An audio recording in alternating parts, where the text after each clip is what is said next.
की शुरुआत होती है जहाँ पूरा शहर हमेशा की तरह बिजी है। लोग अपने अपने कामों पे जा रहे हैं। ट्रेन के अंदर एक लड़की अपने स्टॉप पर उतरने के लिए दूसरे पैसेंजर से टकराते हुए एक्सक्यूज मी कर रही होती है। यूई उसे बाहर निकालने में दिक्कत महसूस करते हुए देखती है और उस लड़की की जगह घुस करके मदद करने लगती है। आंखों में रेस्पेक्ट लिए वो लड़की थैंक्स एक्सप्रेस करती है और ट्रेन से उतर जाती है। बाहर निकल वो लड़की गहरी सांसें लेती है। वो लड़का कितना हैंडसम और हेल्पफुल था। ट्रेन के अंदर भी दो लड़कियां योई के बारे में खुशफुसा रही थी कि ये कितना कूल है। सोचती हैं कि क्या ये सिंगल होगा और उसे डेट करने का विचार करने लगती हैं। वो एज्यूम करती हैं कि योई कोई लड़का है, लेकिन जब वो उसका फुल फॉर्म देखती हैं तो नोटिस करती हैं कि वो तो स्कर्ट पहनी हुई है।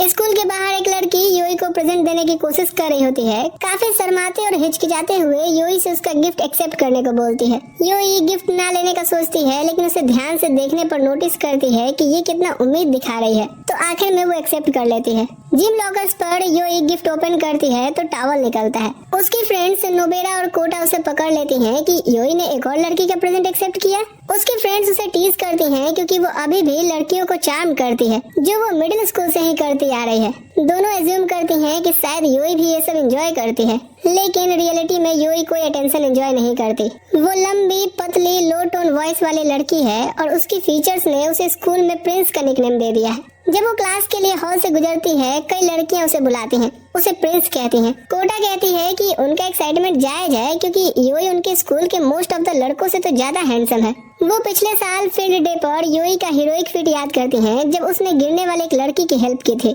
योई ने लड़की को फिनिश लाइन तक कैरी किया और फिर भी फर्स्ट आई। वो योई की कॉम्प्लीमेंट जारी रखती हैं, बोलती हैं कि वो रोमांस नोवेल से निकले हीरो जैसी है, और योई सोचती है, क्या एक हीरो?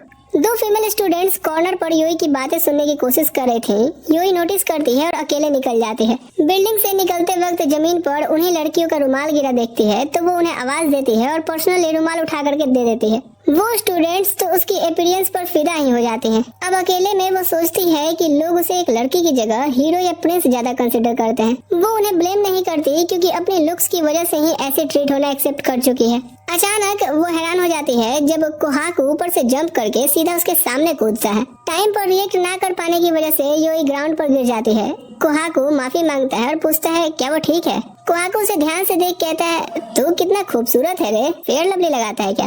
योई को डिसअपॉइंट होता है कि ये भी उसे लड़का ही समझ रहा है। वो ऑफेंड होकर के उसे रास्ते से हटने को बोलती है। कोहाकू योई को जाते हुए देखता है और सोचता है, क्या मैंने उसे कहीं देखा है? क्लासरूम में योई सोच में डूबी होती है। कोहाकू का उसे लड़का समझ के उसकी खूबसूरती की तारीफ करना उसे अपसेट कर गया था। वो अचानक नोटिस करती है क्लासरूम की लड़कियां किसी बात पर एक्साइटेड हैं, तो वो अपने फ्रेंड से पूछती है कि क्या हो गया। लड़कियां कहती हैं कि स्कूल में एक और प्रिंस दिखा है। वो ऐड करती हैं कि रूमर है दूसरे प्रिंस का डैड एक मल्टी मिलियनियर है जिसने औरतों को रुलाया भी है। योई रूमर्स पर डाउट करती है और सोचती है वैसे भी मुझे उस दूसरे प्रिंस से क्या लेना देना है। वापस अपना नोट्स लिखने लगती है, बिना जाने कि कोहाकू बाहर से उसे देख रहा है। उनकी आंखें मिलती हैं तो दोनों को अपनी सुबह वाली मुलाकात याद आती है। कोहाकू रूडली पूछता है, तू ठीक तो है ना? और सब लोग हैरान होते हैं कि दोनों प्रिंस एक दूसरे को कैसे जानते हैं। वो योई को ढेर सारे सवालों से घेर लेती हैं और योई यहाँ रियलाइज करती है तो वो दूसरा प्रिंस यही है। बाहर कोहाकू के फ्रेंड्स पूछते हैं कि वो योई को कैसे जानता है। वो बोलते हैं कि वो फेमस है, लड़की होते हुए भी सभी उसे स्कूल का प्रिंस बुलाते हैं। ये सुनकर कोहाकू हैरान हो कहता है, क्या मैं उसे बस एक ब्यूटीफुल लड़का समझता था। उसके फ्रेंड्स उसे रूड बोलते हैं। जब वो ऊपर योई की तरफ देखता है तो वो लड़कियों से घिरी हुई होती है। अचानक से उसे क्यूरियोसिटी महसूस होती है। क्लास के बाद योई खुद को स्टोर तक ले आती है। क्लास में सबके मिले अचानक अटेंशन से थकी हुई लगती है। हालांकि उसने मिसअंडरस्टैंडिंग तो क्लियर कर दी थी, लेकिन लड़कियों का रिलीफ लेना उसे अच्छा नहीं महसूस करा रहा था क्योंकि वो उसे एक लड़की की तरह जो नहीं देखते। वो कुछ खाने लायक देखती है और पेमेंट करने बढ़ती है। ध्यान देती है तो एक पियक्कर कैशियर से कह रहा था, ये प्रोडक्ट फ्री लिखा है तो मुझे फ्री में दो। योई आगे बढ़कर आदमी को पुलिस बुलाने की धमकी देती है। गुस्से में वो पियक्कर उसे कॉलर पकड़ कहता है, अपने काम से काम रखना छोकरे। कोहाकू आगे बढ़ करके अपने फोन में उसकी रिकॉर्डिंग बनाने लगता है। वो आदमी तुरंत कोहाकू पर चढ़ जाता है वीडियो डिलीट करने के लिए। कोहाकू उसका मुंह पकड़ कहता है, जा नहीं करता बेवड़े, निकल जाए यहाँ से। तभी वो योई को नोटिस करता है और पूछता है, उसने ले लिया क्या जो उसे चाहिए था? जब वो बात कर रहा होता है, पियक्कर पीछे से कोहाकू पर हाथ मारने की कोशिश करता है, लेकिन योई तेजी से अटैक ब्लॉक कर देती है और उसे कायर कहती है। वो कैशियर साथ में कोहाको उसके ये हीरोइक मूव से इम्प्रेस हो जाते हैं। स्टोर मैनेजर तभी आकर के माफी मांगती है और उस पियकर को पकड़ बोलती है, साले तो फिर से पाउच पी के ड्रामा करने आ गया। जब कोहाको योई को स्टोर से बाहर ले आता है, चांदनी रात में दोनों पार्क में बैठे होते हैं। योई खुद हैरान होती है कि वो उसके साथ चलते चलते यहाँ तक कैसे आ गई। कोहाको उसकी एक्शंस की तारीफ करता है और पूछता है कि उसने ये कहाँ से सीखा। योई कहती है कि वो मार्शल आर्ट जानती है, जो कोहाको सुन काफी इम्प्रेस होता है। अब उसे समझ आता है कि लड़कियाँ उसे प्रिंस क्यों कहती है। योई इस पर टोकती है कि उसने प्रिंस बनना चूज नहीं किया, वो खुद को बस नॉर्मल ही समझती है, लेकिन जहाँ भी जाती है प्रिंस या हीरो बन जाती है। तभी वो हैरान होती है कि ये सब वो कोहाको को क्यों बता रही है। वो कंफर्म करता है कि लड़कियों का संकोच ना रखना ठीक है और साथ में एक प्रिंस जैसी लड़की होना ये भी ठीक है। कोहाको एडमिट करता है कि स्टोर में योई ने जो किया वो तो उसका फैन हो गया। योई उसका थैंक्स करती है और कोहाको उसे फर्स्ट नेम से बुलाने का डिसाइड करता है। लास्ट में चांद भी ऐड करता है। योई सरप्राइज होती है कि उसे उसका नाम कहाँ से पता चला। कोहाको कहता है कि उसे हैरानी है कि इतनी खूबसूरत होने के बावजूद भी किसी ने उसे कभी प्रिंसेस जैसा ट्रीट क्यों नहीं किया। वो एज्यूम करता है कि शायद तुम्हारे आसपास के लड़कों का टेस्ट ही खराब होगा। योई पहली बार खूबसूरत बुलाए जाने पर अनईजी फील करती है, इसलिए श्योर नहीं होती कि वो सीरियस है या नहीं। अचानक कोहाको बिना वार्निंग से योई को प्रिंसेस की तरह उठा लेता है। पहली बार ऐसा कुछ होने पे वो पैनिक में आ जाती है। कोहाको एश्योर करता है कि उसके हाथ बहुत मजबूत हैं और पूछता है कि क्या वो हीरोइन जैसा फील कर रही है। ठंडी हवा, डिम स्ट्रीट लाइट्स और साथ में यूई का ऐसा सिचुएशन उसे एम्बेरेस्ड कर देता है। वो खुद को अलग करके बोलती है कि उसे घर जाना है। यूई फील करती है कि वो ऐसी चीज एक्सपीरियंस करने वाली टाइप नहीं है और इस नई फीलिंग से ओवरवेल्म होकर के वो सड़क के बीच ही बैठ जाती है।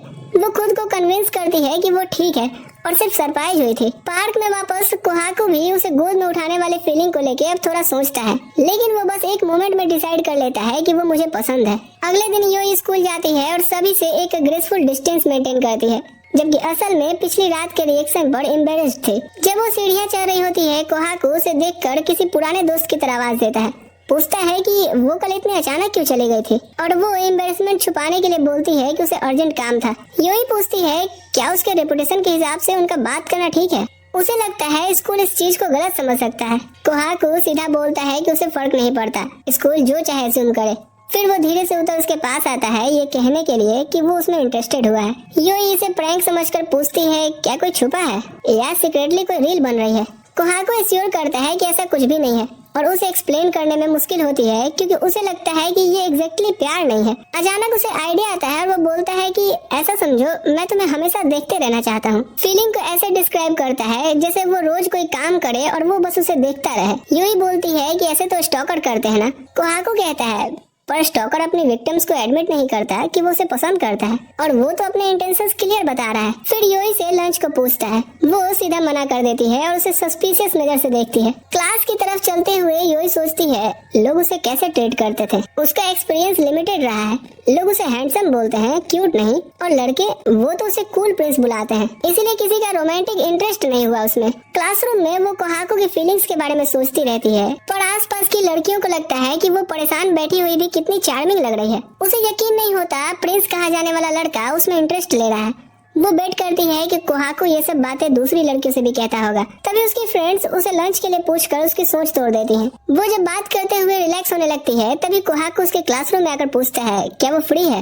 उसकी प्रेजेंस से क्लासरूम में केओस मच जाता है और उनके एक्चुअल रिलेशनशिप पर अब गॉसिप शुरू हो जाती है। क्लासमेट्स का सिचुएशन गलत समझने के करीब देख करके वो जल्दी से कोहाको के पास जाती है और बोलती है हाँ वो स्पेशल कमेटी मीटिंग के लिए तैयार है, चलो चले, और उसे क्लासरूम से बाहर ले जाती है। लेकिन इससे क्लासमेट सेटिस्फाइड नहीं होते। कोहाको योई को एक खाली क्लासरूम में ले जाता है, जानता है कि वो नहीं चाहती कोई उन्हें साथ में देखे।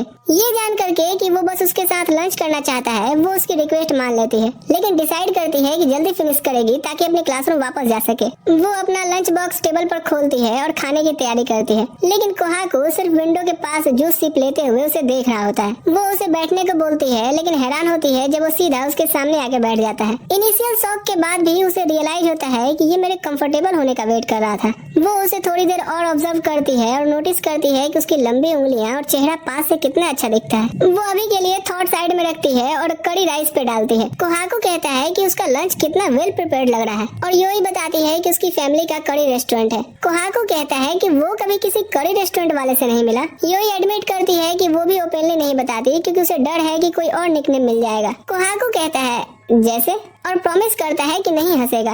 नर्वसली वो कहती है क्या पता लोग उसे फिर कड़ी प्रिंस बुलाने लगे।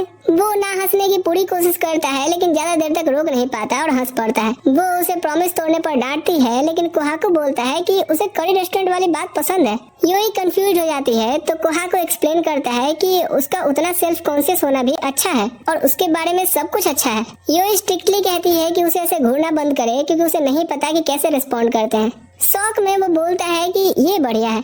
वो उसकी टाई पकड़ता है और कहता है कि उसे उसके सारे एक्सप्रेशंस पसंद है और उम्मीद करता है कि यूई उसके सामने और ओपन अप होगी।